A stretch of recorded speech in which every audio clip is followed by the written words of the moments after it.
Hello everyone. So today we'll start our next topic of our chapter 2 जिसमें हम पढ़ने वाले हैं evaluation of individual project. Okay, इसमें हम देखेंगे जो मेन आपके प्रोजेक्ट इवैल्यूएशन के की एस्पेक्ट्स होते हैं वो 3 की एस्पेक्ट्स होते हैं। फर्स्ट होता है आपका technical assessment, cost benefit analysis, second and third is your cash flow forecasting. इसका मैंने थोड़ा इंट्रोडक्शन आपको दे दिया था, आज हम इसको डिटेल में देखेंगे और कॉस्ट बेनिफिट एनालिसिस की जो टेक्निक्स हैं वो भी हम डिस्कस करेंगे सारी, और उसके साथ एक न्यूमेरिकल एग्जाम्पल लेंगे जिससे क्या होगा, हमको फॉर्मूलाज क्लियर हो जाएंगे। ये क्लियर होगा कि जो भी टेक्निक्स हैं उनसे हमें क्या चीज़ें आइडेंटिफाई होती है, हम क्या चीज़ें इंटरप्रेट कर सकते हैं रिगार्डिंग द प्रोजेक्ट। तो देखो, जो फर्स्ट है आपकी वो है टेक्निकल असेसमेंट। टेक्निकल असेसमेंट में मैंने आपको क्या बताया था, it evaluates the project feasibility, scalability and risk. इसका मतलब क्या है, टेक्निकल असेसमेंट में क्या इवैल्यूएट किया जाता है, ये इवैल्यूएट किया जाता है कि जो भी प्रपोज प्रोजेक्ट है उसकी जो भी रिक्वायर्ड फंक्शनैलिटीज हैं क्या उनको हम अचीव कर सकते हैं with the available affordable technology. जो भी टेक्नोलॉजीज अवेलेबल है मार्केट में, अफोर्डेबल टेक्नोलॉजीज जो अवेलेबल हैं, क्या उन टेक्नोलॉजीज के माध्यम से जो आपके प्रपोज प्रोजेक्ट की फंक्शनैलिटीज है क्या उनको अचीव किया जा रहा है या नहीं, ये चीज इवैल्यूएट की जाती है। साथ ही साथ ये भी देखा जाता है कि देखो जो ऑर्गेनाइजेशंस होते हैं ना, उनकी एक खुद की एक पॉलिसी होती है, वो पॉलिसी भी जो है इन्फ्लुएंस करती है कि किस तरीके के टेक्निकल सोल्यूशंस को आप सेलेक्ट करोगे, ताकि क्या है आपका जो हार्डवेयर और सॉफ्टवेयर का इंफ्रास्ट्रक्चर है वो कंसिस्टेंट बना रहे। ऐसा नहीं कि इनिशियली तो आपने बहुत हायर कॉस्ट वाले हार्डवेयर और सॉफ्टवेयर ले लिए, उससे आपको लग रहा है कि हाँ प्रोजेक्ट फिजिबल है, लेकिन जब प्रोजेक्ट का डेवलपमेंट स्टार्ट हुआ तब आपको पता चल रहा है कि वो हार्डवेयर सॉफ्टवेयर को कंसिस्टेंट रखना, उनके इंफ्रास्ट्रक्चर को मेंटेन रखने में बहुत ज्यादा कॉस्ट जा रहा है, जितना रिटर्न आपको नहीं मिलेगा। तो बेसिकली जो ऑर्गेनाइजेशन की पॉलिसीज होती हैं उससे भी आपके प्रोजेक्ट्स का जो डिसीजन होता है वो इन्फ्लुएंस होता है, क्योंकि किस पॉलिसी के बेसिस पे वो किस टाइप के टेक्निकल सोल्यूशंस को खरीदेंगे, किस तरीके का सेलेक्ट करेंगे, ताकि उनका जो इंफ्रास्ट्रक्चर है वो कंसिस्टेंट रहे during the project development. Also जो कॉस्ट है आपकी, ठीक है ना, अडॉप्टेड टेक्नोलॉजी, जो भी कॉस्ट है आपकी अडॉप्टेड टेक्नोलॉजी में, वो हम किस में कंसीडर करते हैं, कॉस्ट बेनिफिट एनालिसिस में। तो जो नेक्स्ट इवैल्यूएशन आपका होता है वो आता है आपका कॉस्ट बेनिफिट एनालिसिस के बेसिस पे। तो कॉस्ट बेनिफिट एनालिसिस का मतलब क्या है, कॉस्ट को और बेनिफिट को कंपेयर करना जिससे हम प्रॉफिटेबिलिटी को असेस कर पाए। इसके अंदर देखो दो मेन स्टेप्स होते हैं। फर्स्ट स्टेप होता है आपका जितने भी कॉस्ट है, ठीक है, और जितने भी बेनिफिट्स आपको हो रहे हैं प्रोजेक्ट सिस्टम ऑपरेशन में, उनको सबसे पहले आइडेंटिफाई करना। कॉस्ट के अंदर आपकी डेवलपमेंट कॉस्ट आ जाएगी, ऑपरेटिंग कॉस्ट आ जाएगी, और बेनिफिट्स में जो भी एक्सपेक्टेड बेनिफिट्स है वो इसके अंदर इंक्लूड होंगे, ठीक है। अगर हम बात करें किसी रिप्लेसमेंट सिस्टम की, यानी कि कोई सिस्टम है जिसको हम रिप्लेस करें, तो रिप्लेसमेंट सिस्टम की अगर हम बात करें तो उस केस में क्या होगा, जो भी चेंजेस है कॉस्ट के अंदर और जिस उन चेंजेस की वजह से जो बेनिफिट्स अचीव हो रहे हैं उन्हीं को ही सिर्फ कंसीडर किया जाता है। और दूसरा जो यहाँ पे मेन स्टेप होता है वो होता है जो भी कॉस्ट और बेनिफिट है उनको एक कॉमन यूनिट के अंदर एक्सप्रेस करना, ठीक है। तो जो कॉस्ट और बेनिफिट्स है वो किस में क्वांटिफाइड होते हैं, एक मॉनेटरी टर्म में क्वांटिफाई होते हैं, जिससे कि आपके जो नेट बेनिफिट है उसको डिटरमाइन किया जा सके। अब देखो यहाँ पे कॉस्ट की भी अलग अलग कैटेगरी होती है, जैसे डेवलपमेंट कॉस्ट हो जाएगा जिसके अंदर जितना भी डेवलपमेंट स्टाफ कॉस्ट है वो इंक्लूड होगा। सेटअप कॉस्ट हो जाएगा जिसके अंदर आपका हार्डवेयर का कवर होगा, file conversion, recruitment, staff training, जो भी आपको प्रोजेक्ट के डेवलपमेंट के टाइम पे रिक्वायरमेंट है जो भी सेटअप की, वो सारा सेटअप कॉस्ट इसमें आ जाएगा। नेक्स्ट है आपका ऑपरेशनल कॉस्ट, जिसमें कि जब सिस्टम का डेवलपमेंट होने के बाद जब सिस्टम आपका ऑपरेशनल स्टेट में आता है उस टाइम पे क्या होता है, आपको कुछ मेंटेनेंस की रिक्वायरमेंट होती है, या फिर जो इंस्टॉलेशन हुआ है, ठीक है ना, उस टाइम पे जो किस तरीके से इंस्टॉलेशन करना है, ठीक है ना, सिस्टम को रन करना है, उस टाइम पे जो भी कॉस्ट की रिक्वायरमेंट होती है वो आ जाती है आपकी ऑपरेशनल कॉस्ट में। इस कॉस्ट बेनिफिट एनालिसिस की टेक्निक्स को आज वाले लेक्चर में हम और डिटेल में भी देखेंगे with the help of numerical example, जिससे क्या है, देखो ये बहुत इंपॉर्टेंट टॉपिक है। अगर हम हमारे यूनिवर्सिटी एग्जाम के पर्सपेक्टिव से देखें तो कई बार इसका क्वेश्चन आ जाता है, 10 मार्क्स का क्वेश्चन भी आ जाता है। तो अगर आप थोड़ा सा इसके बारे में समझा देंगे और एक न्यूमेरिकल एग्जांपल के थ्रू सारे फॉर्मूलाज को एक्सप्लेन कर देंगे तो बहुत अच्छे आपके मार्क्स आ सकते हैं। साथ में ही अगर हम बात करें कॉम्पिटिटिव एग्जाम्स की, जहाँ पे क्वेश्चन न्यूमेरिकल क्वेश्चन इतने नहीं आते, लेकिन आपको पता होना चाहिए कि कौन सा मेथड कब अप्लाई करना चाहिए और किस मेथड से आपको क्या चीजें इंटरप्रेट होती है। तो आज वाले लेक्चर से ये दोनों ही चीजें आपकी कवर हो जाएंगी। नेक्स्ट जो इवैल्यूएशन होता है वो आप कर सकते हो कैश फ्लो फोरकास्टिंग से। देखो, आपका जब प्रोजेक्ट बनता है तो उस प्रोजेक्ट के अंदर कैश फ्लो होता है, ठीक है ना। अब आपका नेगेटिव कैश फ्लो भी होता है और पॉजिटिव कैश फ्लो भी होता है। नेगेटिव कैश फ्लो कब होता है? जनरली आपका ड्यूरिंग डेवलपमेंट, क्योंकि डेवलपमेंट के टाइम पे आपका कोई भी कैश आ नहीं रहा होता है, ठीक है ना, आपका कैश सिर्फ जा ही रहा होता है, तो बेसिकली नेगेटिव कैश फ्लो होता है। लेकिन जब आपका प्रोजेक्ट ऑपरेटिंग स्टेज में आ जाता है, जब उसकी ऑपरेटिंग लाइफ स्टार्ट हो जाती है, तब वो प्रोजेक्ट क्या होता है, यूजर्स के थ्रू यूज होना स्टार्ट हो जाता है, तो उस टाइम पे आपका कौन सा कैश फ्लो जनरेट होता है? पॉजिटिव कैश फ्लो जनरेट होता है। इसके अलावा एक डीकमीशनिंग कॉस्ट भी होता है, जो कि आपका कब आता है? जब आपकी प्रोडक्ट की लाइफ एंड हो रही होती है। जैसे अगर हम सॉफ्टवेयर की बात करें, तो जैसे अगर आपने सॉफ्टवेयर है तो उसका सिस्टम को शट डाउन करना या उसके जितने भी बैकअप्स हैं उनको रीस्टोर करना, तो वो जो कॉस्ट होती है वो आपकी होती है डीकमीशनिंग कॉस्ट। तो कैश फ्लो फोरकास्टिंग में बेसिकली नेगेटिव कैश फ्लो आ जाएगा, पॉजिटिव कैश फ्लो आ जाएगा, डीकमीशनिंग कॉस्ट आ जाएगी, ठीक है ना। ये आपको किस में हेल्प करता है? ये हेल्प करता है ये एस्टिमेट करने में कि कितना एक्सपेंडिचर और कितनी इनकम जो है वो अकर हो रही है, ठीक है ना। तो बेसिकली किस लिए एसेंशियल होता है? ओवरऑल कॉस्ट और बेनिफिट जो है ना, उसकी प्लानिंग के लिए ये आपका इंपॉर्टेंट होता है कैश फ्लो फोरकास्टिंग, क्योंकि इससे आप देखते हो कि कितना कॉस्ट का एक्सपेंडिचर हो रहा है और कितनी कॉस्ट या कितनी इनकम आपकी जनरेट हो रही है, ठीक है ना। अब इसके अंदर क्या होता है, कई सारे कैश या कोई कई सारी कॉस्ट होती है जिसके लिए आप वेट नहीं कर सकते कि प्रोजेक्ट जो है आपका बेनिफिट या प्रोजेक्ट से कैश इनफ्लो होने लगे, पॉजिटिव कैश फ्लो स्टार्ट हो, तब आप क्या करो, उस कैश को या उस कॉस्ट को एक्सपेंड करो। जैसे कि आप किसी प्रोजेक्ट को बनाने के लिए आपने स्टाफ हायर किया, ठीक है ना, डेवलपर हायर किए, तो उन डेवलपर्स को तो आपको मंथली सैलरी देना पड़ेगा। आप ऐसे नहीं वेट कर सकते ना कि 2 साल या 3 साल बाद जब आपको प्रॉफिट आने लगेगा तब आप उन लोगों को सैलरी दोगे, वो तो आपको उसी टाइम पे सैलरीज देनी पड़ेंगी। तो कई सारे एक्सपेंसेस होते हैं जो कि आपको जनरेट करने पड़ते हैं, और ये जो एक्सपेंसेस इनको आप कैसे मेंटेन करते हो, या तो आप जैसे ऑर्गेनाइजेशन के थ्रू या कुछ कंपनी रिसोर्सेज हो गए या कुछ इन हाउस यूजेस हो गए या कुछ और अदर जो सॉफ्टवेयर आप सेल कर रहे हो, उनके बेसिस पे जो कैश जनरेट हो रहा है उस कैश को यूज किया जाता है अदर प्रोजेक्ट्स के अंदर, ठीक है ना। तो बेसिकली इसका पर्पस क्या है फोरकास्टिंग का, कि जितने भी नेसेसरी एक्सपेंसेस है ना, जैसे मैंने बताया सैलरी पेमेंट्स, वो आपके टाइमली आप उनको पे कर पाओ, ठीक है ना। ऑल्सो ये किस में हेल्प करता है? आपको ये प्रेडिक्ट करने में हेल्प करता है कि कितना एक्सपेक्टेड इनकम होगा, और ऑल्सो कि कितना कैश फ्लो आप मैनेज कर पाओगे इफेक्टिवली। तो कैश फ्लो फोरकास्टिंग ये होता है। तो ये 3 तरीके के इवैल्यूएशंस होते हैं। अगर आप कैश फ्लो फोरकास्टिंग में देखें तो देखिए, एक ग्राफ के थ्रू या इसका जो प्रोडक्ट लाइफ साइकिल होता है ना कैश फ्लो का, वो इसमें समझाया गया है, जिसमें अगर आप देखो जो डेवलपमेंट फेज होता है ना, उसमें कोई भी इनकम आपकी देखो जनरेट नहीं हो रही है, सिर्फ एक्सपेंडिचर ही हो रहा है, ठीक है ना। कुछ टाइम पे आपका एक्सपेंडिचर काफी हाई होता है, सपोज ये आपका जो बिल्कुल एक्चुअल एग्जीक्यूशन वाला फेज होता है वो वाला होगा। लेकिन जब आपका प्रोडक्ट जो है वो अपनी ऑपरेटिंग लाइफ में आता है, ठीक है ना, तब क्या होता है, वो इनकम जनरेट करना स्टार्ट करता है। तो देखो ये इनकम जनरेट हो रही है, ठीक है ना। अब ये इनकम भी देखो धीरे धीरे डिग्रेड होती है। धीरे धीरे का मतलब ये है कि जब प्रोडक्ट अपनी एंड लाइफ पे आता है तब क्या होता है, आपका डीकमीशनिंग कॉस्ट इंक्लूड होती है। या फिर सपोज इसको आप ऐसे समझ सकते हैं कि आप किसी प्रोडक्ट को काम बहुत टाइम से यूज में ले रहे थे, बट अब उस प्रोडक्ट की मेंटेनेंस की रिक्वायरमेंट है, तो उस केस में क्या होगा, यहाँ पे आपका ऑपरेटिंग कॉस्ट भी इंक्लूड हो जाएगी। तो एक तरीके से ये क्या है, आपका प्रोडक्ट लाइफ साइकिल का जो कैश फ्लो होता है वो यहाँ पे समझाया गया है। अब देखिए, कॉस्ट बेनिफिट इवैल्यूएशन टेक्निक्स हम पढ़ते हैं, जो कि काफी इंपॉर्टेंट है। Basically cost benefit evaluation techniques किस लिए यूज की जाती है? To analyse the cost and benefit, ठीक है। आपका जो भी प्रपोज प्रोजेक्ट है उसके लिए कॉस्ट और बेनिफिट को एनालाइज करना है, ताकि आप एक इफेक्टिव डिसीजन बना सकें कि उस प्रोजेक्ट को सेलेक्ट करना है या उस प्रोजेक्ट को ड्रॉप करना है, ठीक है। तो बेसिकली किस में हेल्प करता है? आपको डिसीजन मेकिंग में हेल्प करता है। कैसे? आप कॉस्ट और बेनिफिट, कितना कॉस्ट उस पर लगेगा और उससे कितना बेनिफिट आपको जनरेट हो रहा है, इन दोनों को अगर आप कंपेयर कर पाओगे तो आप थोड़ा एक डिसीजन ले पाओगे कि उस प्रोजेक्ट को हमें आगे कंटिन्यू करना चाहिए या प्रोजेक्ट को ड्रॉप कर देना चाहिए। ऑल्सो ये क्या इंश्योर करता है? फाइनेंशियल फीजिबिलिटी क्या होगी, ठीक है ना। प्रोजेक्ट के अप्रूवल से पहले आपको इंश्योर करता है कि क्या फाइनेंशियल फीजिबिलिटी होगी, क्या प्रोजेक्ट वायबल है, क्या प्रोजेक्ट बेनिफिशियल है या नहीं ऑर्गेनाइजेशन के लिए। तो यहाँ पे जो इसके की कंपोनेंट्स की हम बात करें, कॉस्ट बेनिफिट एनालिसिस में सबसे पहले तो हमें कॉस्ट को आइडेंटिफाई करना होता है, ठीक है, बेनिफिट्स को आइडेंटिफाई करना होता है। तो कॉस्ट में तो क्या आ जाएंगे, initial cost, operational cost, maintenance cost और कुछ सम हिडन कॉस्ट भी होती हैं। इसी तरीके से अगर बेनिफिट्स की बात करें तो क्या डायरेक्ट बेनिफिट्स है, इनडायरेक्ट बेनिफिट्स क्या है, टेंजिबल बेनिफिट्स क्या है, इनटेंजिबल बेनिफिट्स क्या है, वो सब इसमें आ जाएंगे।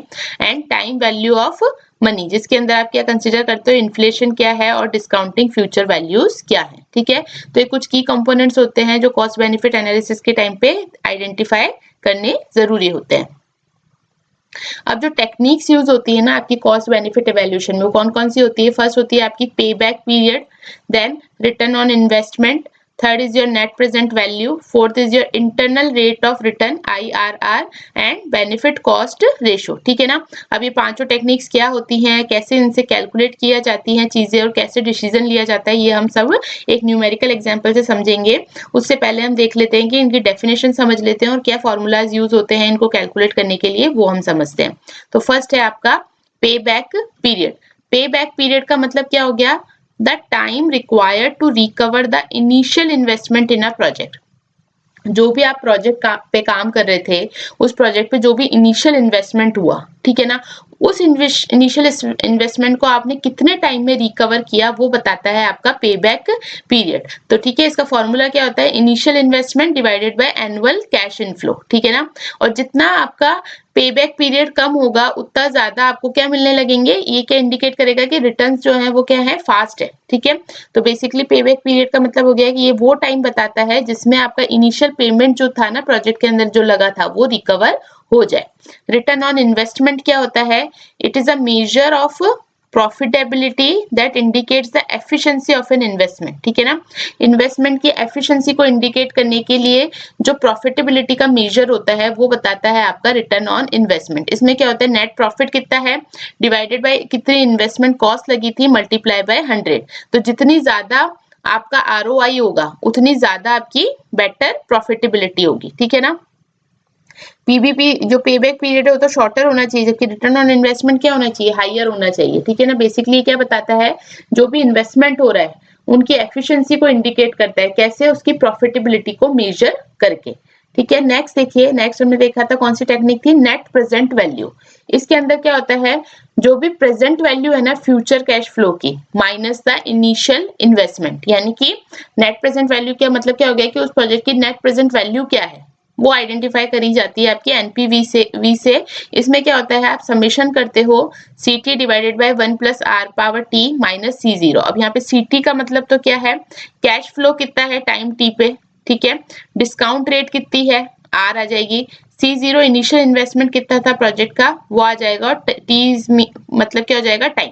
अगर NPV यानी कि नेट प्रेजेंट वैल्यू आपकी पॉजिटिव आती है, इसका मतलब क्या है, आपका जो प्रोजेक्ट है वो कैसा है, प्रॉफिटेबल प्रोजेक्ट है। अदरवाइज अगर नेगेटिव आएगी तो उसका मतलब वो प्रॉफिटेबल प्रोजेक्ट नहीं है, ठीक है। आप चिंता ना करें, इसमें मैं आपको न्यूमेरिकल के से समझाऊंगी इसको कि कैसे इनको कैलकुलेट किया जाता है। नेक्स्ट देखो, techniques for cost benefit evaluation में फोर्थ टेक्निक है आपकी इंटरनल रेट ऑफ रिटर्न। ये क्या बताता है कि वो कौन सी, ये डिस्काउंट रेट बताता है, वो ये ऐसी डिस्काउंट रेट बताता है जिसपे कि आपका जो नेट प्रेजेंट वैल्यू है ना वो क्या हो जाए, 0 हो जाए, ठीक है ना। और जितना ज्यादा आपका IRR होगा, ठीक है ना, जितना ज्यादा आपका इंटरनल रेट ऑफ रिटर्न होगा उतना ज्यादा आपका अट्रैक्टिव इन्वेस्टमेंट होगा। नेक्स्ट होता है आपका बेनिफिट कॉस्ट रेशो। इसमें बेसिकली देखो इस नाम से पता चल रहा है क्या करता है, कंपेयर करता है टोटल बेनिफिट जो है प्रोजेक्ट का उसकी टोटल कॉस्ट के साथ, ठीक है, उसको कंपेयर करने के काम में आता है। तो देखो total benefit divided by total cost, तो इसमें देखो समझ ही आ रहा है कि अगर बेनिफिट कॉस्ट रेशो में बेनिफिट ज्यादा होगा, अगर कॉस्ट से ज्यादा बेनिफिट होगा तो जो ये आपका बेनिफिट कॉस्ट रेशो इसकी वैल्यू क्या होगी, 1 से ज्यादा होगी। इसका मतलब क्या होगा, अगर जो बेनिफिट कॉस्ट रेशो है BCR अगर इसकी वैल्यू ग्रेटर देन 1 है, इसका मतलब प्रोजेक्ट कैसा है, वायबल है, यानी कि फीजिबल प्रोजेक्ट, इसको आप कंटिन्यू कर सकते हो। अब इन्हीं पांचों टेक्निक्स के लिए हम एक एग्जांपल ले लेते हैं, कॉमन एग्जांपल, और उससे समझते हैं कि कैसे इनको कैलकुलेट किया जाता है। तो यहाँ पे देखो एक एग्जांपल लिया है जिसमें मैंने माना है कि जो मेरा इनिशियल इन्वेस्टमेंट है प्रोजेक्ट के अंदर वो कितना है, 50,000, ठीक है। एनुअल कैश इनफ्लो कितना है, आपका 15,000 है फॉर 5 ईयर, ठीक है ना। हर साल आपको कितना कैश इनफ्लो हो रहा है, 15,000 रुपए का, ठीक है। तो 5 साल के लिए 5 साल में कितना हो जाएगा आपको 75,000, ठीक है। और डिस्काउंट रेट जो आर है उसकी वैल्यू हम कितनी मान रहे हैं 10%, ओके। और इनिशियल इन्वेस्टमेंट यानी कि जो सीओ इनिशियल इन्वेस्टमेंट है वो कितना है आपका 50,000। तो सबसे पहले हमने पे बैक पीरियड देखा था। पे बैक पीरियड का फॉर्मूला क्या था, इनिशियल इन्वेस्टमेंट कितनी है और एनुअल कैश इनफ्लो कितना हो रहा है, ठीक है ना। और ये क्या बताएगा कितने टाइम में हमको हमारा जो इनिशियल इन्वेस्टमेंट है वो हम रिकवर कर पाएंगे। तो देखो इनिशियल इन्वेस्टमेंट कितनी थी 50,000 और एनुअल कैश फ्लो यानी कि हर साल कितना कैश इनफ्लो हो रहा है, यानी कितना कैश आपको वापस आपके पास आ रहा है, वो आ रहा है आपका 15,000। तो ये कितना हो जाएगा 50,000 डिवाइडेड बाय 15,000 आप करेंगे तो कितना हो गया 3.33 ईयर्स। इसका मतलब क्या हो गया कि प्रोजेक्ट जो है अपनी इनिशियल इन्वेस्टमेंट को कितने टाइम में रिकवर कर लेगा 3.33 ईयर्स। अब इसको आप ऐसे भी समझ सकते हो, देखो 3 साल में कितने हो जाएंगे, एक साल में कितना दे रहा है आपको 15,000, ठीक है। दूसरे साल में भी 15,000 आ रहे हैं, है ना। और तीसरे साल में भी आपको कितने मिल रहे हैं 15,000। तो देखो 3 साल में आपको कितने मिल गए 45,000। उसके अलावा आपका इनिशियल इन्वेस्टमेंट कितना था 50,000 था, यानी कि अभी 5,000 और है जो कि आपका नेगेटिव में अभी चल रहा है। तो जो 4th ईयर आएगा ना उसके स्टार्टिंग के आपके जो 3 मंथ्स है, 3 मंथ अराउंड 0.33 मंथ्स में आपको क्या मिल जाएंगे 5,000 रुपए भी मिल जाएंगे। तो टोटल आपको जो इनिशियल इन्वेस्टमेंट है वो कितने में कवर हो जाएगा 3.33 ईयर्स में, यानी कि 50,000 आपको कवर हो जाएंगे। नेक्स्ट देखिए return on investment ROI. ROI का फॉर्मूला क्या था, टोटल प्रॉफिट कितना हो रहा है divided by cost of investment, ठीक है, इनटू 100। अब टोटल प्रॉफिट कैसे निकलेगा, आपका टोटल इनफ्लो कितना था माइनस इनिशियल इन्वेस्टमेंट। तो देखो टोटल इनफ्लोस तो कितना हो जाएगा आपका 75,000 हो जाएगा। कैसे 75,000 हो जाएगा, एक साल में कितना है 15,000 और आप 5 साल का मान रहे हो यहाँ पे, तो 5 साल के लिए कितना हो जाएगा 15,000 इंटू 5 इज 75,000। इनिशियल इन्वेस्टमेंट हमें पता ही हमारा 50,000 था। तो टोटल प्रॉफिट कितना हो जाएगा, इन दोनों को माइनस करेंगे तो कितना आ गया टोटल प्रॉफिट आपका 25,000। अब रिटर्न ऑन इन्वेस्टमेंट में बस इनकी वैल्यूज रखनी है। टोटल प्रॉफिट हो गया आपका 25,000, नीचे कितना हो जाएगा 50,000 आपका cost of investment multiply by 100, तो ये कितना हो गया 50%। इसका मतलब क्या है, ये जो प्रोजेक्ट है ये कितना देगा आपको 50% रिटर्न देगा ऑन इन्वेस्टमेंट पे, ठीक है। कितना इन्वेस्टमेंट पे रिटर्न देगा 50% रिटर्न, ओके। नेक्स्ट देखिए नेट प्रेजेंट वैल्यू, ये थोड़ा सा फॉर्मूला बड़ा है, ये थोड़ा सा कैलकुलेशन में टाइम लगता है, बाकी कैलकुलेशन जो है वो काफी इजी है। तो इसमें देखो समेशन आप करते हो इस वैल्यू का, इसमें सीटी क्या बताते हैं कि कितना कैश इनफ्लो हो रहा है किसी भी एक साल के अंदर, ठीक है। डिस्काउंट रेट हमने मानी है कि 10% है हमारी और इनिशियल इन्वेस्टमेंट हमें पता है कितना है 50,000 और हमारा जो सीटी कैश इनफ्लो है किसी भी एक साल के लिए हमने माना है 15,000 हो रहा है हर साल में, है ना। तो देखो नेट प्रेजेंट वैल्यू क्या हो जाएगी 15,000 डिवाइडेड बाय 1 प्लस आर कितना है आपका 10%, यानी कि कितना हो गया 0.1 हो जाएगा। तो आप जब 1 प्लस 0.1 करोगे तो कितना आ जाएगा 1.1, तो यहाँ पे आ गया 1.1 फर्स्ट ईयर के लिए, फिर plus 15,000 divided by 1.1 second year के लिए, फिर 15,000 डिवाइडेड बाय 1.1 थर्ड ईयर के लिए। इसी तरीके से आप 5th ईयर तक के लिए निकाल दोगे और माइनस किससे कर दोगे, जो इनिशियल इन्वेस्टमेंट था उससे। जब आप इसको सॉल्व करोगे तो नेट प्रेजेंट वैल्यू देखो हमारी कितनी आ रही है 6,860। इसको आप कैलकुलेटर से कर लेना, ठीक है। अब देखो ये मैंने क्या बताया था, अगर नेट प्रेजेंट वैल्यू अगर आपकी पॉजिटिव आती है इसका मतलब जो आपका प्रोजेक्ट है वो फाइनेंशियली वायबल है, यानी कि फाइनेंशियली फीजिबल है। क्योंकि अगर ये वैल्यू नेगेटिव आती है इसका मतलब क्या होता कि आपका जो इन्वेस्टमेंट है वो बहुत ज्यादा है रादर देन आपके बेनिफिट से, तो वो फिर आपका फीजिबल नहीं होता। बट क्योंकि अभी हमारी वैल्यू पॉजिटिव आ रही है that means this project is financially viable. इसका मतलब क्या हुआ, बेसिकली हमको नेट प्रॉफिट कितना हो रहा है 56,860, ठीक है। और टोटल इन्वेस्टमेंट था 50,000 का, तो हमको एक्चुअल में प्रॉफिट कितना हो गया 6,860, जो कि एक पॉजिटिव वैल्यू है, ओके। इसके बाद देखो नेक्स्ट है आपका इनिशियल रेट ऑफ रिटर्न। ये initial rate of return basically एक डिस्काउंट रेट होती है, जो कि कौन सी डिस्काउंट रेट होती है जिसपे कि आपकी नेट प्रेजेंट वैल्यू 0 हो जाए। तो बेसिकली आपको नेट प्रेजेंट वैल्यू का ही फॉर्मूला यहाँ पे लगाना है, लेकिन यहाँ पे हमको रेट पता नहीं होती, ठीक है ना। रेट की जगह हम क्या करते हैं, हमें ये रेट फाइंड आउट करनी है कि किस रेट पे आपकी नेट प्रेजेंट वैल्यू क्या हो जाए 0। तो यहाँ पे हमने ये वैल्यू रखी, ठीक है, -50,000 इधर चला जाएगा तो प्लस का 50,000 हो जाएगा।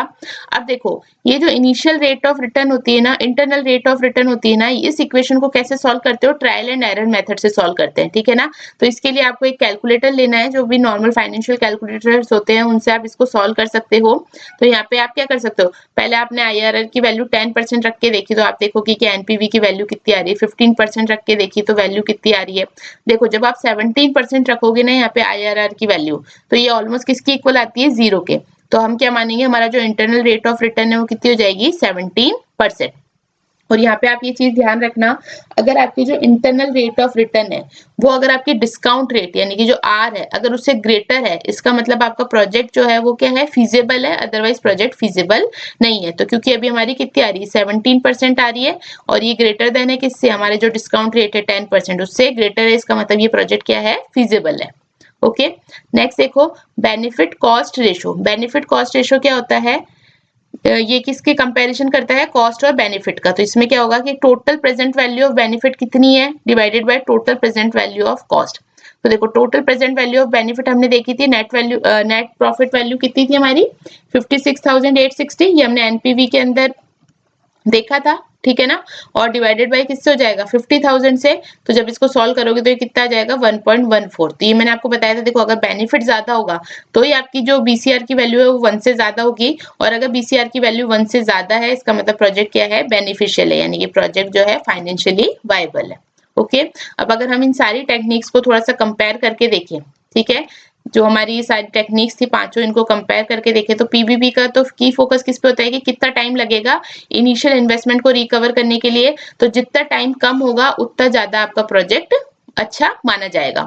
आरओआई क्या होता है, रिटर्न ऑन इन्वेस्टमेंट, ये क्या बताता है, प्रॉफिटेबिलिटी कितना है। तो जितनी ज्यादा रिटर्न ऑन इन्वेस्टमेंट की वैल्यू होगी, हायर इज बेटर, तो उतना अच्छा आपका इन्वेस्टमेंट होगा, यहाँ पे प्रॉफिटेबिलिटी आपको मिलेगी। नेट प्रेजेंट वैल्यू कि कितनी वैल्यू है ओवर द टाइम, जैसे 5 साल में कितनी नेट प्रेजेंट वैल्यू रही, तो अगर पॉजिटिव है एनपीवी तो that means it is good, यानी कि प्रोजेक्ट जो है फाइनेंशियली फीजिबल है, ठीक है। इनिशियल रेट ऑफ रिटर्न, ये रिटर्न रेट बताता है, ठीक है ना, तो ये हाइयर होनी चाहिए जनरली आपकी रिक्वायर्ड रेट से। Okay, last is your BCR, जो कि आपको बताता है कॉस्ट वर्सेस बेनिफिट। अगर इस बीसीआर की वैल्यू ग्रेटर देन 1 है, इसका मतलब क्या है, आपको बेनिफिट ज्यादा मिल रहा है आपकी इनिशियल कॉस्ट से। तो यहाँ पे हमारा 1.14 आया था, इसलिए हमारा प्रोजेक्ट क्या माना जाएगा, फीजिबल। तो एक ही एग्जाम्पल से, एक ही प्रोजेक्ट से हमने देखी इन सारे कॉस्ट बेनिफिट एनालिसिस की जितनी भी टेक्निक्स है इवैल्यूएशन की, वो कैलकुलेट करके देखी, और यहाँ से देखो हर से ही पता चल रहा है कि जो प्रोजेक्ट है वो क्या है, फीजिबल है, इसका मतलब इस प्रोजेक्ट को कंटिन्यू किया जा सकता है। तो इस तरीके से आप मेजर कर सकते हो कॉस्ट बेनिफिट एनालिसिस की टेक्निक्स को। तो that's it for this lecture. I hope इसके अंदर आपको समझ में आया होगा कैसे इंडिविजुअल प्रोजेक्ट को इवैल्यूएट किया जाता है, और कॉस्ट बेनिफिट एनालिसिस की टेक्निक से आप फाइंड आउट कर सकते हो कि कोई भी प्रोजेक्ट जो है वो फाइनेंशियली फीजिबल है या नहीं। Thank you.